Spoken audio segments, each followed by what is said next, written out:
Welcome to Sips with Scrubs, a nurse podcast where we talk about the good, bad, and ugly of being a nurse. I am your host, Nurse Laney. For those who are new listening, welcome.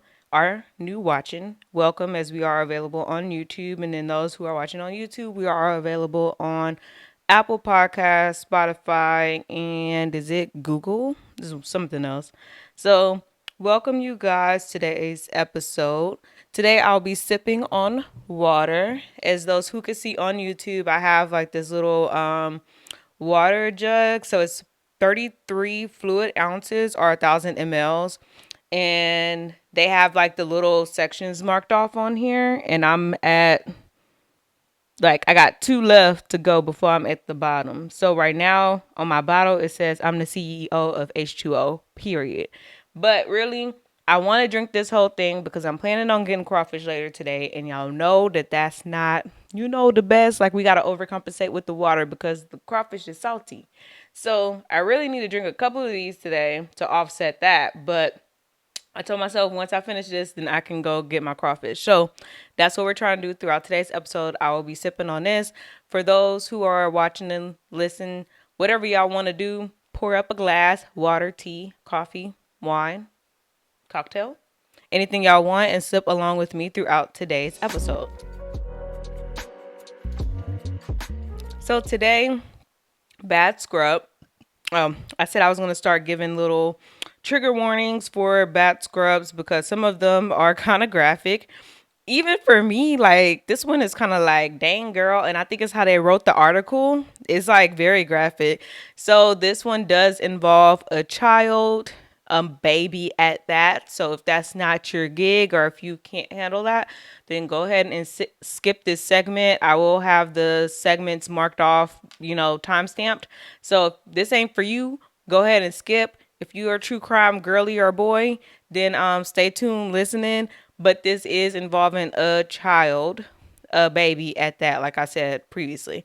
So today's bad scrub is a nurse from Toronto. Her name is Borislava Filipovic. Baby, I don't know how to pronounce it, okay? But that's today's bad scrub. And before we really get into this, also a little precursor. Bad Scrubs is the segment on my episode where we talk about nurses who have been criminally charged in their personal life or in doing the practice. Most of the time I try to get the practice, but this one is not that. This is like, she stole some stuff from work to carry this out. So, I mean, it kind of go together, but this is kind of like her personal life. So, Filipovic, that's how we go pronounce it, because, baby, I don't know how to say that. I'm going to read the article. Actually, I might not read the article, because, like I said, the article, it kind of detailed. And I'm like, I don't think y'all ready for all this. But anyway, she attempted to kill her 19-month-old daughter, Ella. So she's a surgical nurse, and she injected the toddler with a fatal dose of insulin.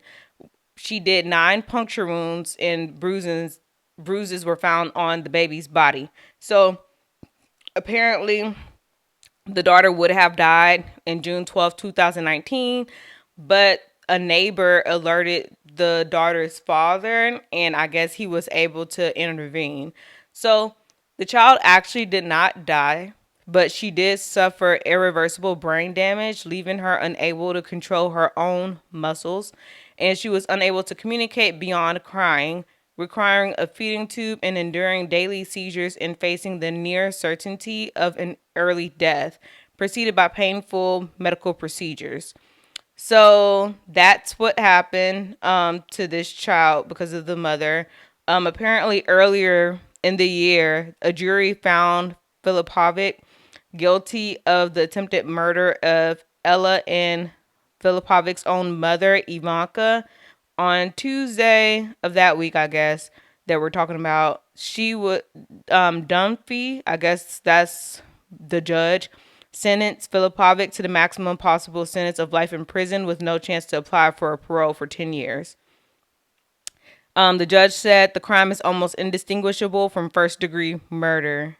She meticulously planned what could have been a murder-suicide, stealing insulin from the secure drug storage area at her workplace 2 days before carrying out her scheme. She also waited until her own father was out of the country before injecting her baby. her mother and herself with the drug before injecting. So I guess she was planning on taking the mama out again. And also, I guess they all live in the same house, right? So I guess it's just her, the baby, the mom, and the dad. The dad was out the country, and I guess she was planning on taking them all out. Apparently, it says a handwritten suicide note was written by Filipovic and addressed to Canada. Blames the family courts, the Children's Aid Society, and the family court judge who granted supervised access with Ella to the ex husband for her actions. Okay. Hold on, y'all. Because I didn't read the rest of this. I just read the top and I was like, oh, what? So apparently they said the first day of access would have been the day of the attempted murder. Okay, gotcha. So the nurse and the father had been separated for less than 3 months after the baby was born, and Filipovic denied him access to Ella after the father first filed for access in May of 2018. So you just wanted to die so he wouldn't see the baby? Like, is it that serious? But I'm trying to get to the part where it seemed like the way they phrased it, it seemed like she tried this before. So I'm just saying, if you tried this before, then how do you still have custody of your child? So that's what I'm really trying to figure out right now. So I'm scrolling. A lot of this stuff is talking about like like going back and forth between who go have the kid and who not go have the kid and all that. Let's see. Apparently there's a lot of back and forth between the mom and the dad regarding like, abuse type stuff. Mm-mm-mm.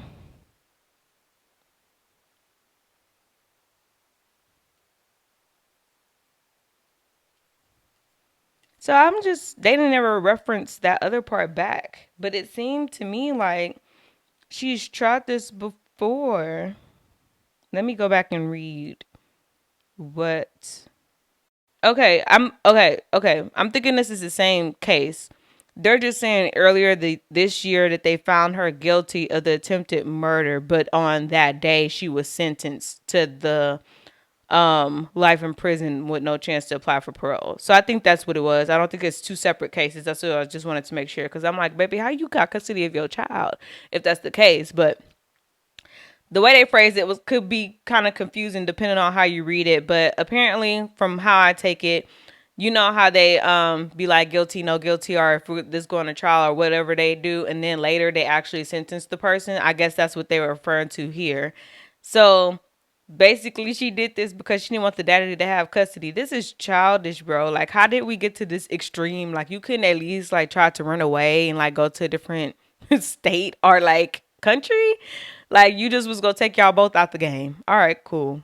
I don't know. I don't know. I think there's a lot of steps before we get to there. So that's today's bad scrub. And she definitely is a bad scrub because, baby, what are you doing? Why are we doing all of this? It's too much. And now we're going to get into what would Lainey do.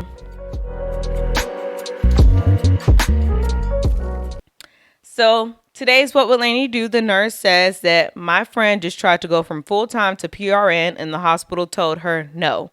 All or nothing. Have y'all heard of that before?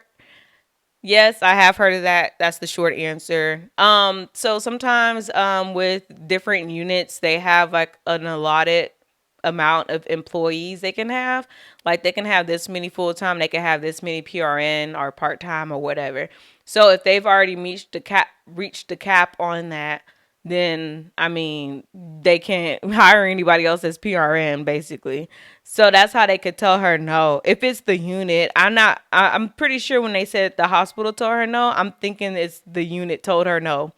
So yeah, I've heard of that before. I don't know who was trying to do that, but I've heard it might have been Kelsey, but I've heard of that before. Um, I've changed from full time to PRN back at my hospital that we always refer to as the ghetto. And I didn't have any problems doing that because they needed staff. But a lot of the times, I'm not going to hold you. A lot of people that end up going like full time to PRN, like a lot of times they end up quitting. So if they already met their quota on how many part time or PRN employees they can have, you might just sit tight for a little bit and somebody might end up quitting, because that's been the case for a lot of the instances that I've seen.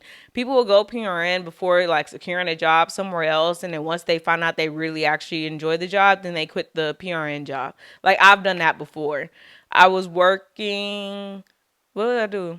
Okay, this is when I first moved to this hospital where I'm at now. And I had, that was my full time job, and I was holding on to the other job as PRN just in case.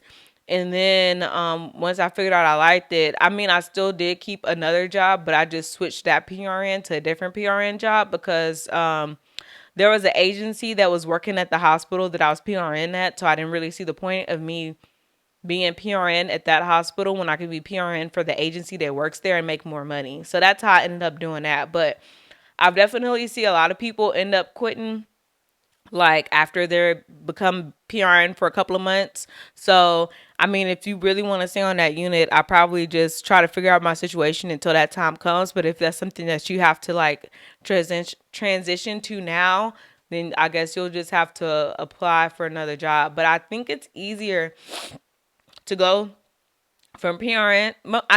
I don't know actually, but I think it may be easier for you to transition to PRN and they already know you and are familiar with you than trying to like apply to a new job that's like PRN. Or even if there's like an opportunity on another unit in that hospital to go PRN, I think I would do that first before I start trying to look outside everywhere else. You know what I'm saying? So that's what I would do. Y'all let me know what y'all would do down below in the comments on YouTube or on Instagram at Sips with Scrubs.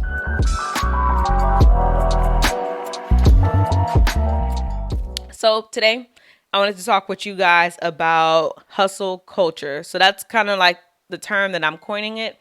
I think that it's been coined before, but whatever.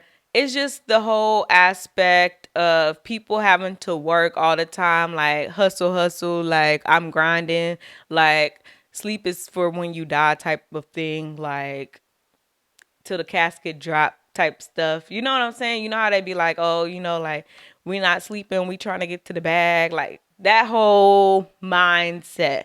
That's what we're going to be talking about on today's episode. And it was inspired. Actually, I've like keep coming into contact with this in different phases of my nursing career.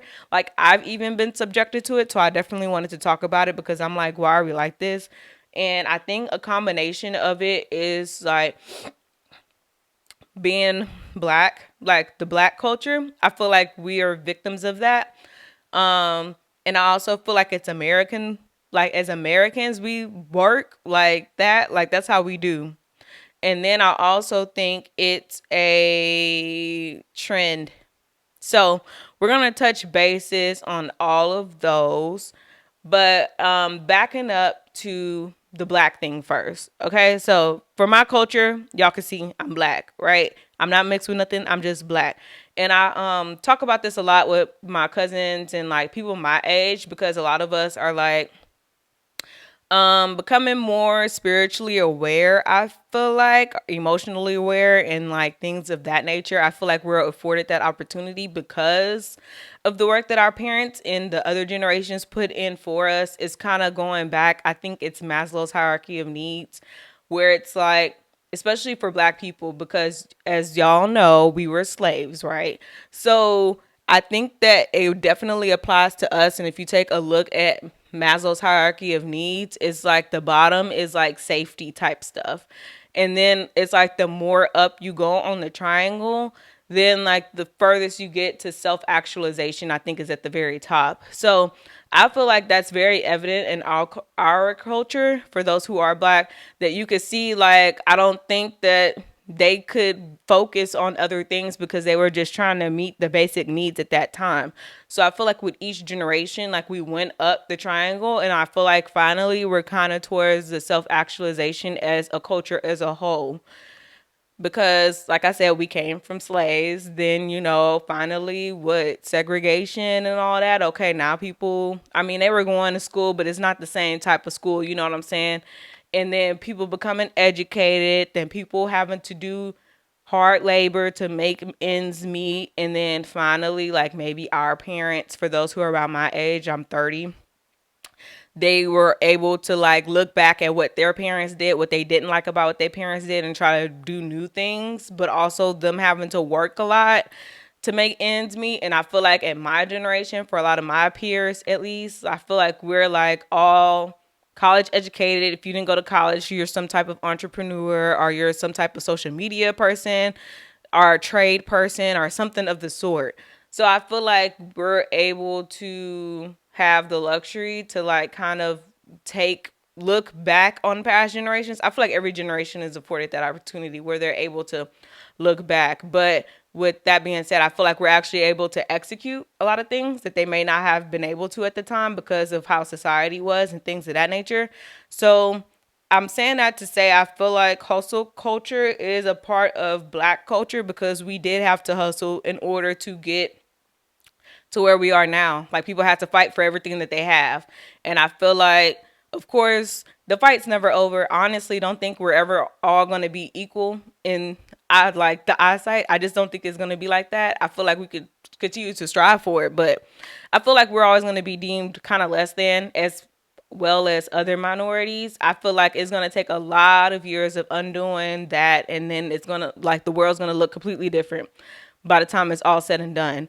But I mean, this is the best time, to be black in this country. I know a lot of the times that people see all the killings and stuff on TV, and that disheartens people. But honestly, that's been in our, I don't want to say trajectory. That's been our past the whole time. Like that's not new.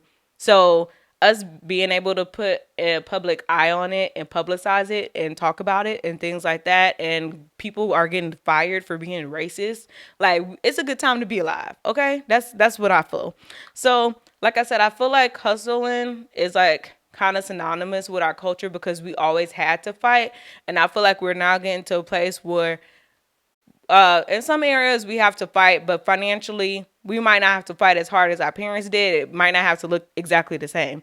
So like I said, one of the reasons why I brought this up is because I noticed it in myself as well as other coworkers, and it's also an age thing too, where which also could kind of tie into like the whole black culture thing and people's mindset on working. People just worked to work back in the day. They didn't necessarily enjoy their jobs. I feel like life is different now, where a lot of people like my age and younger are not working and doing things that we don't want to do. We're working jobs that fulfills us, and if we see that the job is not meeting our needs, then we leave.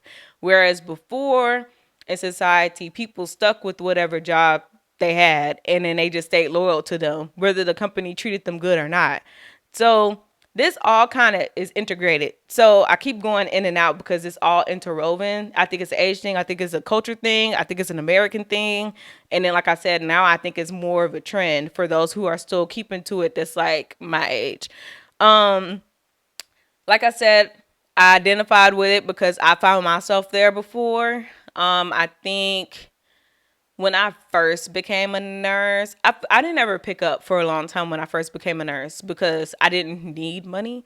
Like, I was still living with my parents at the time. I didn't really have any bills. I was just saving money, paying off debt. So once again, a luxury that a lot of people aren't afforded. Like my parents didn't have that opportunity, but they gave it to me. I'm grateful. I took advantage of it, and here I am today. Boom. So once I started saving for my house, that's when I started picking up more. And that was really to offset costs that I knew would come up later. And I am grateful that I did that because it made the transition a way easier process. But of course, there's a way that could have been done without me picking up. I could have just budgeted differently and like not spend as much money on other things that's like can be deemed unnecessary and put all my money towards what I was trying to save for. But what I did is I did have my money allocated where I can like do what I wanted to do and was paying off my debt and was saving towards the house. But I would pick up shifts, and like the extra shift would be house money is what I called it. So then I got stuck doing that, which was fine because that's what I like. I was fine with doing that. Um, And it was also like a weird mindset that I had, like as a new nurse, was like a newer nurse, is that, whenever the unit needed help, I felt like I had to help type of thing. Like, I don't know if that's like considered to be toxic or not, but they kind of guilt trip you. Okay, yes, I could say it, it could be toxic, depending on how you think about it. I felt guilty, like not being off, but knowing that the unit was short and I was off and I wasn't doing anything with my off day. So I was available to help. So then I would pick up shifts for that too. So that's where some of the toxicity comes in, because it's like, that's really not my problem. Y'all really need to hire more staff. Like, you guilt tripping me, telling me, well, this person picked up on this day you work so that we could be staff, so you should do it too. Like, that's not cool. And just because you're physically available to be at work don't mean you're emotionally available to be at work. A lot of that stuff does take a toll, and I think that also ends up aiding in burnout because you've reached your capacity, whatever that might be. So like I said, all of this goes together. So that was my journey. And then after that house, that was when the pandemic started. So then it was like, okay, well, I don't have anything else to do but to work. You know what I'm saying? Because it's like everything is closed down. I don't have anything to do. I don't want to be at home. Like, it was just too much. And then when I was at home, it's kind of like I might as well be at work making money because there's literally nothing else to do. You know what I'm saying? So I ended up working a lot, and I ended up picking up overtime. I don't remember if it was like every week or like every other week. I can't remember exactly how I did it. I think it just depended on the schedule. And for a while it was okay until it wasn't. And that's just how it always is. Like, eventually, like, it's gonna hit you, and then like what you go do at that point, you didn't give yourself enough days to like recover or recuperate. So I know at one point it was a couple of days, and then they get you with these bonuses. Like, the bonuses be like, oh, double bonus, oh, triple bonus, like, it's coming, so you just wait. Then you be like, all right, I'll go in or whatever, I could do it as long as I get my same patients back. And then like that might get you through it at the moment, but at long term that does end up affecting you, I feel like. So it was one point where I worked like 5 shifts in a week. I would not advise that.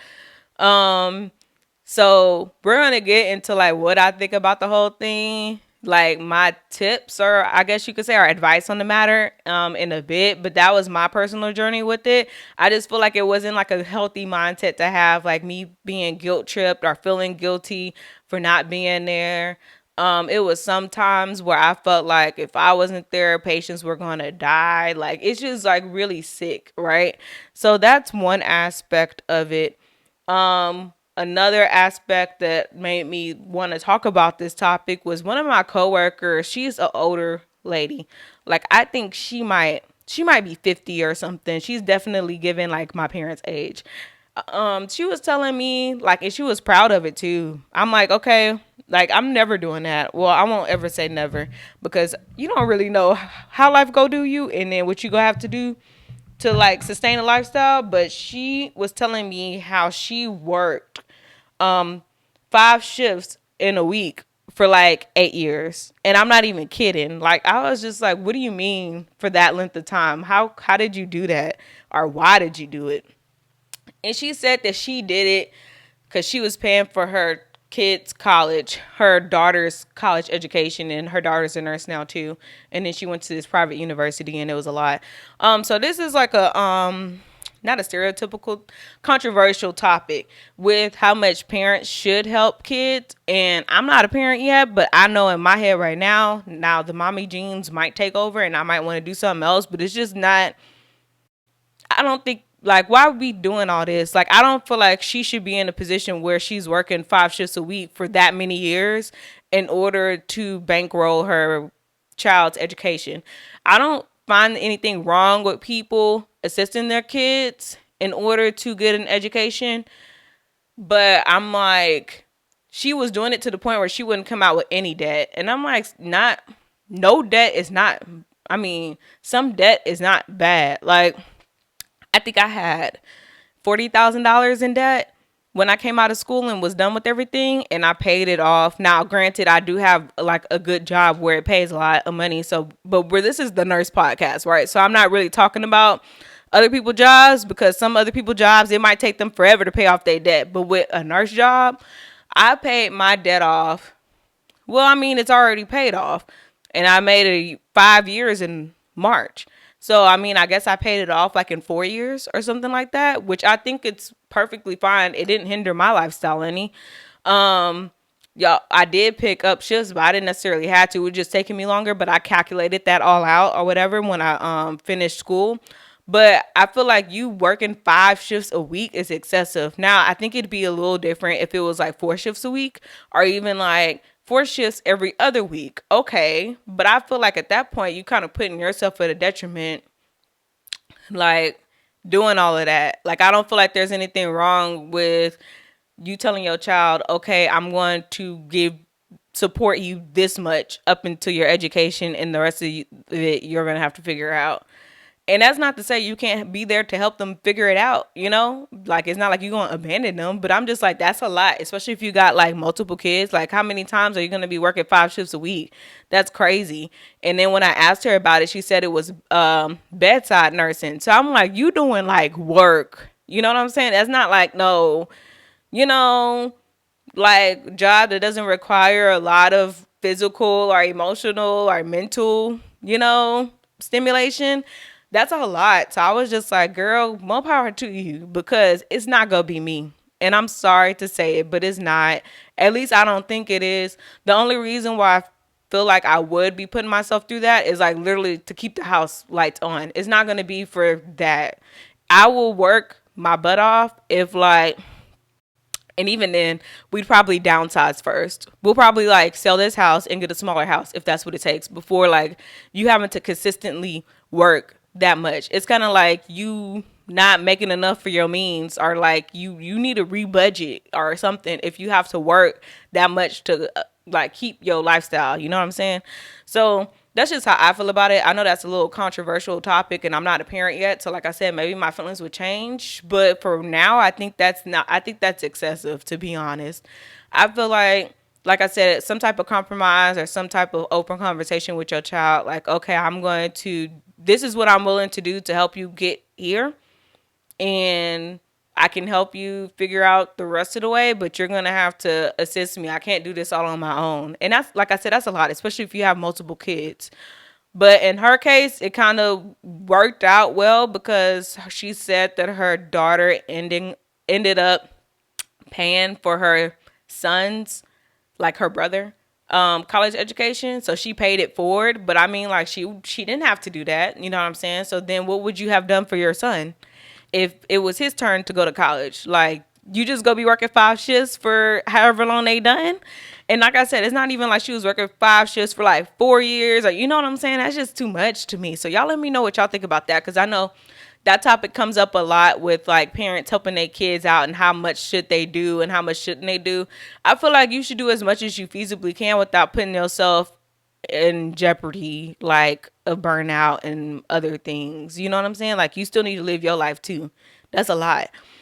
And then I also brought up that I think it's a part of American culture, because that whole like white picket fence, like husband, kids, dog type thing, house, like it's like milestones that people are supposed to hit. So I think that people get sucked into it and they think that life has to look one way, and it doesn't.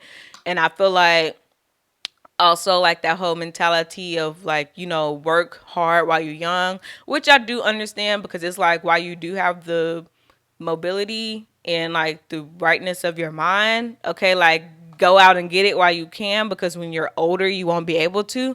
But at the same time, if you think you about to be alive for 80 years, you might want to take care of yourself. So I think it's a fine balance with all of that. And I think the other last thing that I had touched on with the different aspects is how I feel is a trend. So I think it's a trend now for everybody to get to the bag. I think everybody's like really flashy now. Everybody want a Birkin, everybody want a G-Wagon or whatever is the hottest thing at the time, some Chanel's or whatever. And like, you not making that kind of money to sustain that. Like, so you just spending your money on this. And in order for you to have the money to spend on that, now you got to work like this. You know what I'm saying? So like I said, I don't do that. If I want something, I buy it. I save for it. You know what I'm saying? Like I plan it out. I'm just not out here like buying like $1,000 items like that. It's not that serious to me. I don't really care about keeping up appearances or images. That's just not me. I'm not that girl. I'm very cheap at times. I spend money what I want to spend money on. So I will say that. So like I like spending money on experiences, and if it's something I really like, I'll spend money on it. But for everything else, I'm kind of like, what's affordable, which one's the most functional and cute type of thing, trying to get the perfect balance. But I'm definitely not that girl where it's like I'm out here trying to look like everybody else. You know what I'm saying? So, I wanted to give, like, it's not tips, it's just like my thoughts on the whole thing. Um, I feel like for hustle culture or for hustling, if I feel like if or grinding, like anything like that, I feel like if you have to do that, it should be like a measurable time frame. Like I don't feel like you should just be out here working to the bone for however length of time. Like I don't think that should be your normal. I feel like this is like, okay, I gotta put the team on my back. Like we going through some stuff. Like something happened with the house. Something happened with somebody's vehicle. I gotta replace it. So for 6 months, I'm going to do this. That's how I feel like it should be. I don't feel like that should be like your permanent state of being. I feel like it should be like for certain things, like how I did mine for my house. Like I'm doing this so I can buy a house. Once I buy the house, I'm not doing that no more unless I want to. But who wants to do that? Like things like that, things to attain different things. Like she said with her, the coworker said like with her college education, like, but even with me, you just not gonna be on in college for all these years, and I'm gonna be working like this. You know what I'm saying? For this length of time, like you're gonna have to wrap that up. Like the money is only gonna go so far, or I'm only gonna do this for this length of time, and then you gonna have to do it, or something like that. Or we can do it like half and half the whole way through, so you get some assistance all the way through. But we gonna do something. Like I'm not just about to be working like this for the unforeseeable future. So that's how I feel like hustling and grinding should look like. I feel like it should be like a measurable time. Like I'm going to do this for this long, and then after that, I'm not doing it anymore. So I found something while I was thinking about this topic and what I want to talk to you guys about. I found this on Facebook from Tatiana Ali. She says, because I've been working from such a young age, I always feel like I have to work. And this is kind of like the mindset that I had too. Like you, like it's like off day, but the girlies are out here using a PTO now, so there's that. She also says like if I'm not working, I'm not doing anything. So that's what I was talking about during the pandemic when I'm like, what am I doing if I'm not going to work? I'm just at home. And she also says she feels like she's not useful. I think that's something that a lot of us have, this feeling that we have to be productive at all times. But what I've learned is I'm enough. I can just be. So I kind of wanted to end on that note because it's just like, what are you doing this for? And sometimes occasionally I would ask myself that, like, what are you doing this for? Like, are you cool with doing this? Do you want this to be your permanent state of being? Like, are you happy right now? Like, just because you can don't mean you should. So I just want y'all to take that with y'all. The money be looking good, and I've said this in another podcast episode. Like, I think it's how much does a dollar really cost? But it's like, after a while, it don't matter, to be honest. Like, some time is more valuable. It is. Money's not time. Time is more valuable. Spend it with your family. You don't know when you go die. You don't know what's going to happen to you when that job go say F you, and you go wish that you had the time with your family or whatever the case may be, so what you doing? Like, so y'all let me know what y'all think about this whole topic down below in the comments. And now we're going to scrub and sip.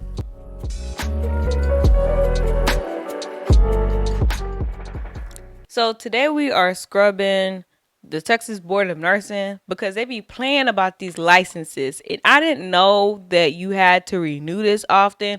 Y'all let me know because I've been having to renew like every couple of years. And I'm like, girl, this ain't good for like 5 at least. Like at least the driver's license is good for like 10 or something. My certifications are good for 2. Well, okay, fine. That's about the same as a license then because I think my ACLS is good for 2 and BLS. Then my certification is good for 5. But I just wasn't aware of this, and I just feel like they trying to take my money because why am I paying to be a nurse? And there ain't even like no test associated with it. So I could better understand if it was like, oh, like you need to test out of your, or you need to read a minimum threshold or something. Like if it was like we redoing like the NCLEX, but like on the floor type stuff. But it's like it's not giving any of that. So it's just like, okay, but I guess too, they couldn't do it like that because the RN license could be used for so many things. So I'm just kind of saying like, it's not like we're trying to like use it to be proficient in our field and this license is keeping up with that. So I'm just like, so I'm just paying y'all money just to keep my stuff that I have already and you need nurses. I don't know. But I'm scrubbing that because I was stressed for that for a little bit and I didn't know like now they have like that whole little Texas nurse portal and you have to sign up to get emails. So at first I was like, I thought they would send me an email to say that I was approved, you know, and I had did this like at the top of the month and I'm like, it expires the 31st. So I was like, girl, it's been like 3 weeks. Like I need to know so I can keep my job. But I logged in today and I saw that it was approved. So I was like, all right, cool. But I'm scrubbing all that stuff. I'm tired of licenses, certifications, da da da. It's a lot to keep up with and they each like different. I try to do it where it's like some of them are in the same month or whatever. So I can just know like, oh, this is the month to renew. But it's just like it's a lot to keep up with. So like I said, I got the RN license, ACLS, BLS, my med surg certification. Then you got your stroke certification you got to do every year. So it's just a lot to keep up with and it's just like annoying. So I'm scrubbing that because I'm annoyed. But I am sipping to me being done almost with this water. If you guys can see, well, I'm like in the middle of CEO of H2O and refill and repeat. So we towards the end. So that means I'm going to be done very soon. So I can go get my crawfish in a bit. And cheers to us, you guys. Let me know what you sipping down to below in the comments. Hopefully you guys have a good week. And I will see you guys on the next episode. Bye.